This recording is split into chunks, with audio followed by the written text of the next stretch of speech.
মোর couple তুই বাচন ধুই আছা মানুহ দেখলে আল্লাহ সদা কি কব তিৰিটো কক মৰছে তোক আইঅ তোক মানুহটো ঠুপ দিব মোৰ কাপাল বুঢ়ী কি বাচন ধোৱাৰ কথা কবা আজিকালি চৰকাৰে মানে তিৰিগিলাক ওপৰত উঠাই দিছে তিৰিগিলাক অৰুণোদয় দিছে তিৰিগিলাক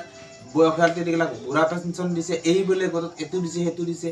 এই আৰু 10,000টো বোলে দিব তাৰে কাৰণে তিৰিমাহানৰ ঘুমটি অহা নাই আৰু বোলে কিবা শপত গ্ৰহণ কৰবা লাগে এই শপত গ্ৰহণ কৰবা গৈছে শপত গ্ৰহণ কৰিলে বোলে 10,000টো দিব ঘৰে বাচন তাতে ফেলে থৈ গৈছে শপত গ্ৰহণ কৰবা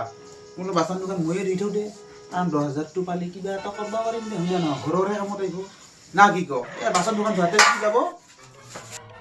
কথাটো হৈ দে বাপা কি কম আৰু খুৰী গেলি